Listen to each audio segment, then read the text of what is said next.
Sveiki visi, čia vėl Žilvinas ir aišku vėl kalbamės apie pirtis.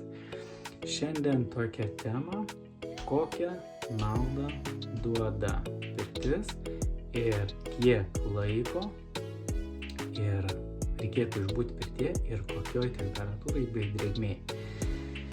Tai jeigu taip labai suglaustai, tai pirtyje naudą mes, aišku, ten jau nebeskaičiuojam tų smulkių dalykų, turbūt ir nepastebėtumėm plika akimi, bet paprasčiausiai imant, tai pirtis duoda jaunystę. Kaip yra pasakyta, kad gyvenimo laikas pirtyje nėra įskaičiuojamas. Tai reiškia, kad pirtyje esamas laikas, kada būna žmogus, tiesiog sustoja ir neįskaičiuojamas į gyvenimo trukmę. Tai aišku, nepavyks, jeigu visą gyvenimą galvojate, tai sėdėti, tai tikrai ne. Bet kažkiek sustabdyti jau pavyks ir atsinaujinti garantuotai. Tai va, pirties metu, aišku, vyksta šalinimo procesai, tai reiškia iš kūno šalinama viskas, kas nereikalinga, o kylant temperatūrai gaunasi toks kaip vidaus organo temperatūra, aš turiu menį ne periferinė, ne oda, kada įkaista ir kraujas pasiduoda ten į odą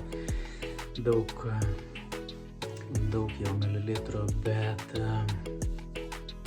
patys vidaus organai palaipsniui, kada kaitinimas vyksta palaipsniui ir tolygiai, vidaus organai šyla ir tokiu būdu įsijungia mechanizmas, kaip sirgtumėm gripu, ir tada visi tie apsauginiai, kaip sakant, kūno sargai, jie pabanda viską šalina, kas nereikalinga, tai ir tokiu būdu mes kaip ir tampam tokie švaresni ir tuštesni. Tai tada nebėra, kai nebėra kas trukdo, tada po to vyksta, aišku, atsinaujinimo procesai įsijungia. Kūnas pats, kadangi jis yra labai intelektualus, gal tokių net kompų, bet nežinau, kiek laiko nebus. Tiesiog jis žino, ką daryti. Tai yra pats žmogaus kūnas, tai yra pats didžiausias, pats kiečiausias komps, kokio dar niekada neišras, nežinau, gal 1000 metų. Tai va, ir bent jau aš tai tikiu, kiti, jeigu netikėt, tai netikėkit. Tai va, ir jam iš tikrųjų nieko nereikia daryti, jam tik tais, ta prasme, nereikia daryti kaip ir tokia didžiausia pagalba, tiesiog netrukdyti. Tai va, kuo mes galim padėti, tai padėti pašalinti viskas, kas jam, kaip kokie pagaliai ant kelio mėtosi, kuris jam reikia laiko sunaudoti, suvirškinti ir dar visokių procesų daryti, išskaidyti ir šalinti. Tai va, mes už jį iš karto, kaip ir galim sakyti, padarom tai.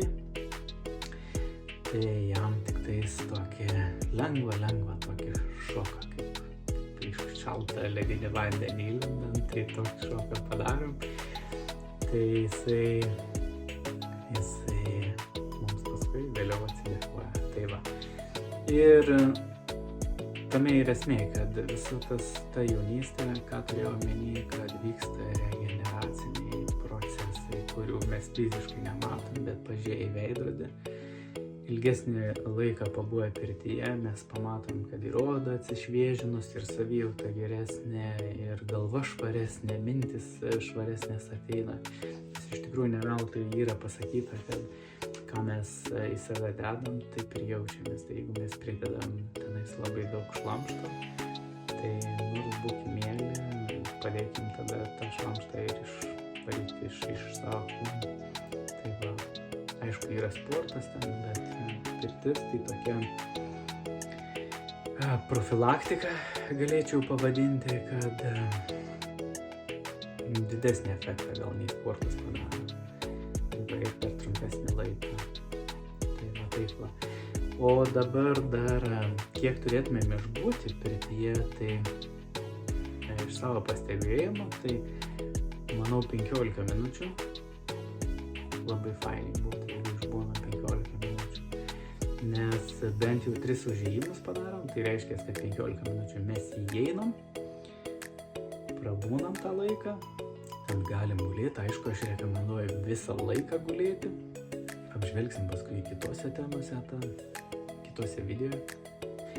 Ir 15 minučių mes pabūnam, 15 mes išeinam atsivedinti. Tai reiškia, gryno oro įkvėpti, nors pirties metu mes galime ir kas 5 minutės, tai reiškia 2 kartus mes galime įsileisti šviežio oro, jeigu trūksta.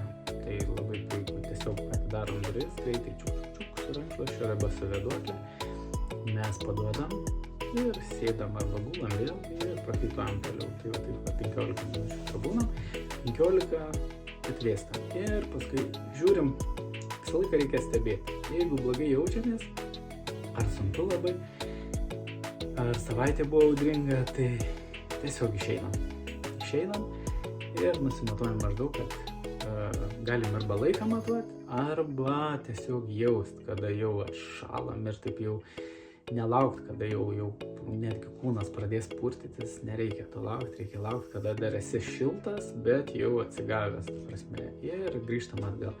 Ir taip 3 kartus, 15 į, 15 iš pirties. Ir 3 kartai, bent jau 3 kartai, tai labai fainai būtų. Ir po 3 karto, aišku, kas norit, tas galit kibirą šalto vandens ant galvos apsipilti. Kas norit, galit lysti vandenį. Vasara labai smagu iš tikrųjų. Daug kas sako, kad nejaučiu, sako, vandens temperatūros. Iš tikrųjų, jeigu gerai įsikaitinė, tolygiai įsikaitinė, tai paskui labai fainai. Na, žiemą, aišku, toksai nerekomenduoju ilgai būti. Irgi paliesim kituose video. Tai va, ir koks karštis ir kokie drėgmė. Aš tokį pastebėjimą turiu, kad 60 karščio ir 60 drėgmės yra pats optimaliausias kūnui. Kodėl optimaliausias? Aišku, tas extreme mėgėjai, tenais aš vadinu jos extreme mėgėjais, užsipila ten to garo daug, karščio daug, ten pasėdi gal kokias 3-7 minutės, nagai raitosi, eina iš tenais lauk, o viduje niekas neišylia, tik periferija.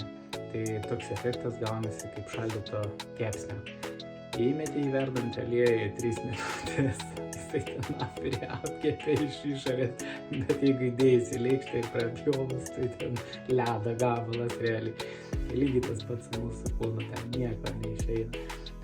Tada gali varyti kokius 7 kartus ir gal tada jau prasidės, bet pačiam pavargsti iš tikrųjų, pats atsibos, pačiam ir man bent jau atsibos. Man norisi visą laiką pirtį atsipalaiduoti, nepersikaitinti, kad būtų gera, kad būčiau pailsėjęs, kad vyktų procesai kūne. Tai va taip aš matuoju 60 laipsnių šilumos ir 60 drėgmės. Va, pilnai, sočiai. Ir šiaip tai pradedu į pirtį jau kaitintis, ta prasme, atsigulu tarp 40-50 laipsnių, nes tada taip užsipiliu vos vandens, toks garas, švelnus išeina, jisai minkštas, atsigulu ir toks atsipalaiduoja grinai. Tai va, tame ir esmė, kad pirtis turi atpalaiduoti ir ten turim kiek įmanoma geriau pailsėti. Tiesiog pailsėti, leisti kūnai jau ir taip per savaitę ar kas per mėnesį tų įtampų ir emociškai, ir energetiškai prisigauda, kūnas įsitempęs, patys nebejaučia. Tai va, savaitės pabaigoje nueiti į pirtį, tai yra tik dėl atsipalaidavimo, dėl išsivalymo, tiek galvos, tiek visko, tiesiog visos mintis ir visi toksinai, visi šlakai, viskas, kas tenais mums, ko mums nereikia, viskas pasileidžia ir išbėga iš mūsų. Tai va. Tai tiek trumpai šį kartą, gavosi netrumpai, bent jau 10 minučių tai bus ir norėčiau aišku suspausti į mažesnį laiką, bet kažkaip norisi daugiau paaiškinti, kad būtų kuo aiškiau. Tai va, tai šį kartą nauda, ji labai yra begalinė ir dar neišmatuota pirties, o temperatūra ir laikas labai aišku. Bent jau aš taip sakau, kad 60 karščio ir 60 drėgmės. Ir tie žmonės, kurie turi ir su širdim, ir su kraujagyslėm problemų, jiems pats yra optimaliausias.